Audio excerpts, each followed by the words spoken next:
Ada seorang wali Allah bercerita, kalau nggak salah ini namanya siapa itu zaman dulu, Bishr al-Hafi kalau nggak salah.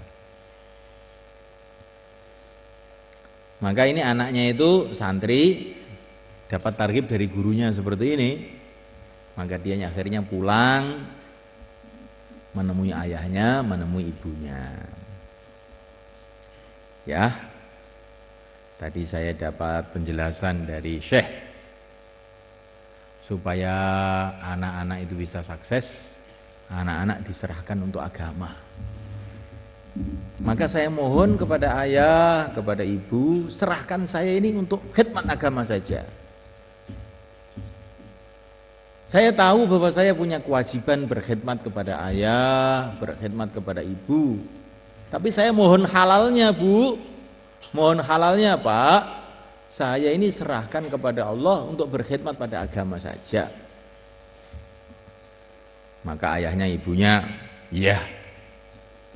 Anakku, bener. Pokoknya kamu untuk agama.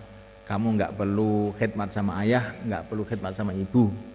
Kamu saya niatkan sudah untuk agama saja. Akhirnya berangkatlah ngaji ini. Setelah ngaji lama jadi orang alim, maka malam hari dia pulang ke rumahnya sekian tahun, pulang ketuk pintu, krok krok krok. Assalamualaikum. Dijawab sama ayahnya. Waalaikumsalam. Siapa? Siapa ini? Loh, saya anaknya bapak, anaknya ibu. Loh, saya tidak punya anak kok. Katanya ayahnya, katanya ibunya. Tidak punya anak bagaimana? Dulu saya punya anak, tapi sudah saya serahkan sama Allah, jadi saya nggak punya anak.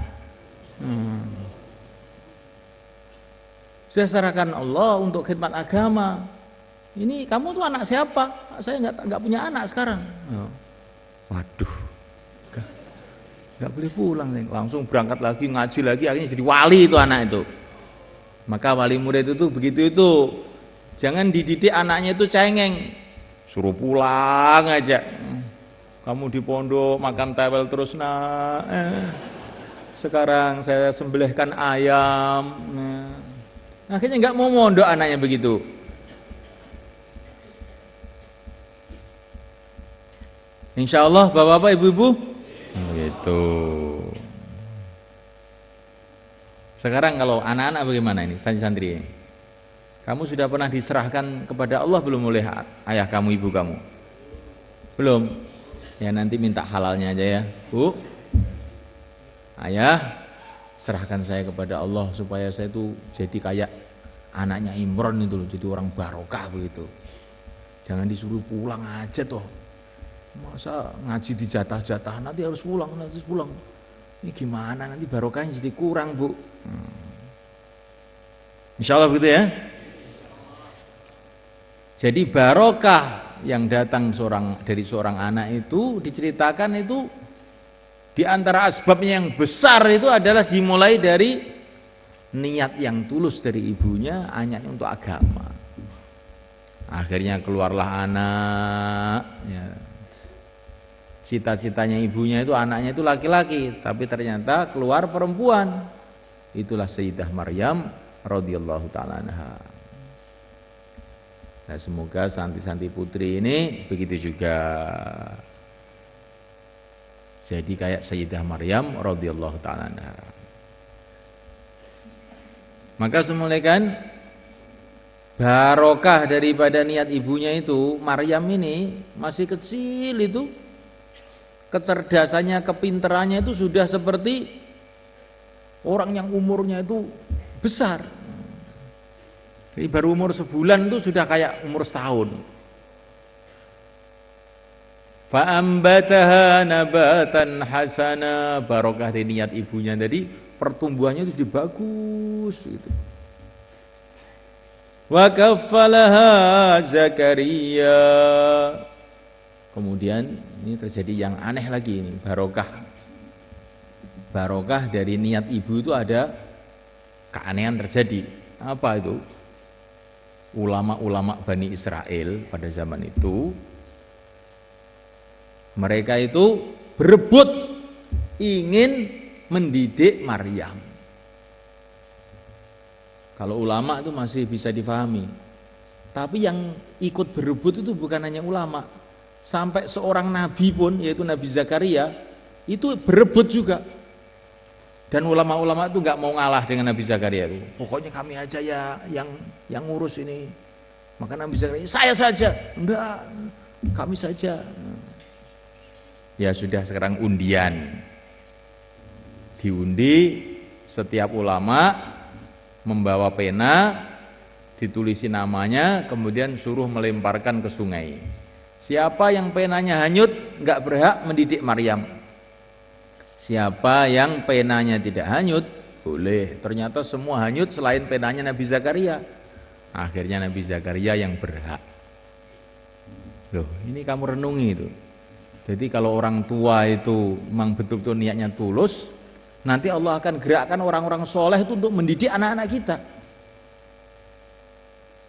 Makanya kalau kita ini melihat anak kita itu kok kumpul orang-orang nakal, anak-anak nakal, jangan disalahkan siapa-siapa. Ini barangkali niat saya ini kurang tulus ini. Sehingga akhirnya yang menemani anak saya itu anak-anak nakal. Kalau saya niat saya tulus, insya Allah orang-orang soleh akan berebut untuk mendidik anak saya. Begitu saja.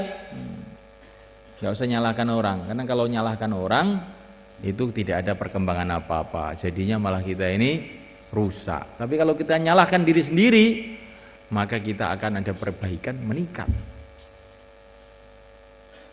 Dalam nasihat yang diriwayatkan dari Nabi Isa, siapa yang menyalahkan orang lain, dia tidak akan sampai kepada Allah. Siapa yang menyalahkan dirinya sendiri, maka dia akan sampai kepada Allah. Nah kalau orang itu menyalahkan dirinya sendiri, akhirnya meningkat. Oh, niat saya kurang tulus ini. Oh, doa saya kurang ini. Nangis saya waktu malam kurang ini. Maka akhirnya anak saya ini ngantuan seperti ini. Nah, tidak menyalahkan orang. Akhirnya meningkat. Akhirnya jadi datang nusratullah. Nah, oleh karena Allah SWT, kemudian Siti Maryam itu melahirkan seorang nabi, seorang rasul, Nabi Isa alaihissalam. Dan Nabi Isa itu setelah dakwah kurang lebih 3 tahun diangkat ke langit. Dan Nabi kita mengatakan nanti menjelang kiamat, Nabi Isa akan diturunkan kembali untuk menyempurnakan perjuangan Rasulullah SAW. Sehingga tidak ada agama yang tinggal di dunia ini selain Islam. Habis agama selain Islam. Nah, oleh karena Allah SWT, ini masalah barokahnya doanya ibu, cita-citanya ibu. Ini masih ada satu lagi nih cerita yang sangat menarik dalam Quran itu, yaitu ceritanya Siti Sarah, istrinya Nabi Ibrahim. Beliau dimuliakan oleh Allah, punya anak namanya Ishak alaihi salatu wassalam. Dan Nabi Ishak ini akhirnya menurunkan ribuan nabi. Seluruh nabi-nabi Bani Israel adalah keturunan Ishak. Kapan beliau mendapatkan kemuliaan ini? Kapan? Nah, ini yang penting diperhatikan oleh ibu-ibu nih. Kapan? Ketika beliau khidmat tamu. Dikatakan oleh para ulama, jadi seorang ibu itu kalau suka khidmat umat, khidmat tamu, maka itu barokahnya akan kembali kepada anaknya, anak-anaknya akan mudah jadi orang baik. Fabasyarnaha bi ghulamin alim. Aku kasih kabar gembira Siti Sarah, akan saya kasih anak yang alim. Padahal ini anaknya belum lahir, tapi sudah dapat gelar dari Allah, anak alim.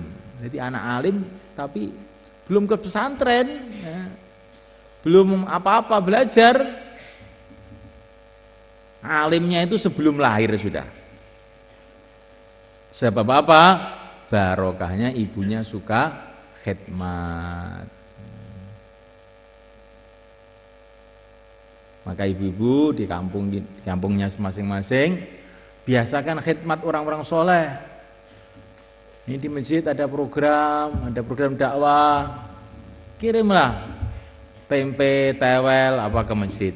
Ya Allah, saya buat ini meniru-niru Siti Sarah. Semoga anak saya yang mondok di Temboro jadi orang yang kuridhoi. Nah, begitu.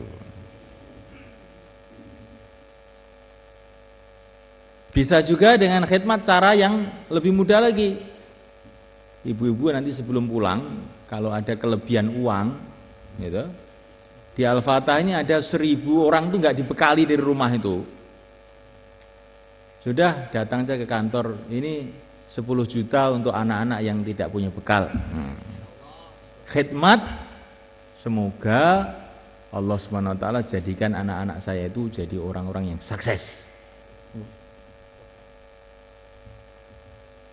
Katanya Panembahan Senopati Gus Ngubet, kotaknya siapa sokeh. Kotak sudah disiapkan banyak, tapi isinya nggak tahu. Tapi ini saya tidak minta loh, kan? Saya tidak minta. Ini perhatikan betul. Ini katanya ayah saya dulu, kalau kamu minta kamu tambah melarat katanya. Ini tidak minta, tapi ini menyemangatkan kita untuk kita ini korban, bukan minta. Kalau minta jadi tambah melarat. Man fataha li nafsihi babas su'al fatahallahu lahu babal faqr. Siapa yang membuka pintu minta-minta, Allah akan buka pintu melarat. Maka Al-Fatah ini punya tertib sirian. Apa sirian itu? Pokoknya anti minta-minta. Itu pesannya guru-guru saya begitu. Saya pernah jumpa pada Maulana Umar. Maulana Umar bilang, lebih baik kamu mati daripada kamu minta-minta, katanya. Karena saya tanya waktu itu, ini saya pesantren saya ini perlu bangunan, perlu begini, bagaimana Syekh? Beliau jawab, daripada minta-minta lebih baik mati saja.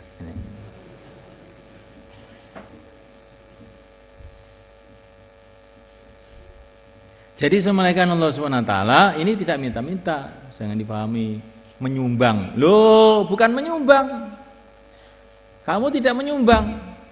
Ini adalah untuk diri kita sendiri supaya tambah barokah diri kita dan anak-anak kita. Insyaallah kan? Menyumbang tuh kayak agama ini milik orang lain. Agama milik orang Temboro, apa kamu sumbang itu? Agama milik kamu sendiri. Kalau kamu dapat surga ya kamu tempati sendiri. Kok menyumbang tuh menyumbang bagaimana? Jadi istilah menyumbang itu istilah yang sangat tidak baik itu. Kotak sumbangan. Oh, kok sumbangan? Maka di sini ditulis kotak amal. Bukan sumbangan. Kotak amal. Ini bukan sumbangan. Untuk kamu sendiri kok sumbangan.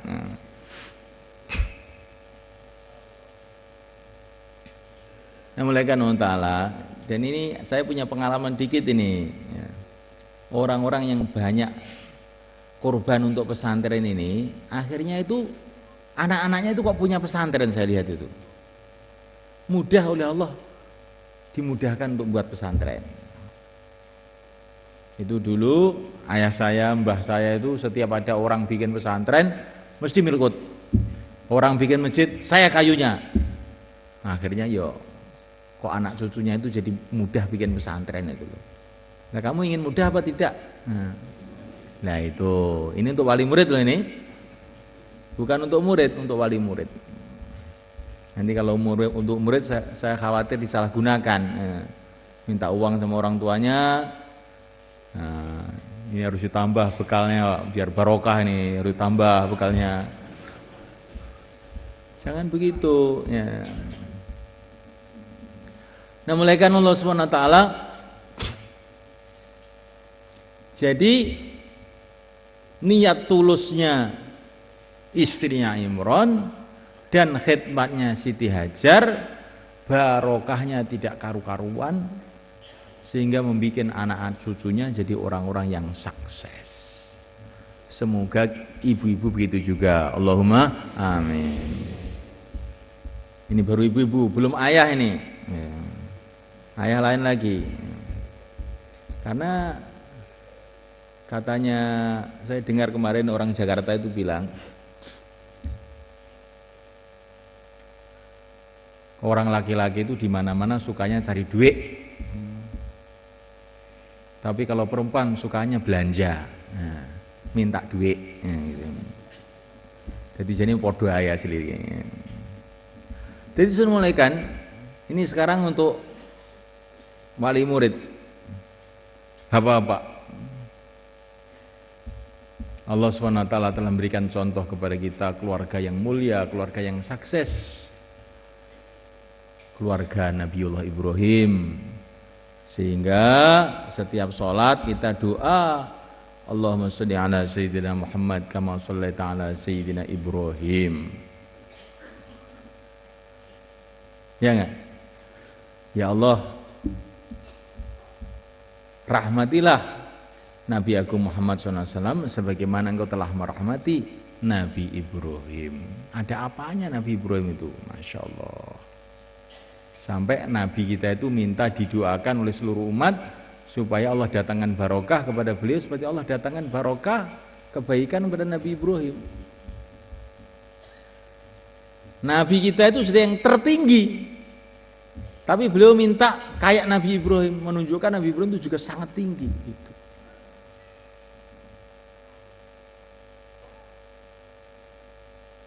Kalau kamu baca tahiyat pakai Sayyidina apa enggak? Pakai enggak? Nah, pakai ya. Kalau menurut fatwanya Imam Ibnu Hajar, Al-Imam Romli, itu yang paling bagus pakai Sayyidina.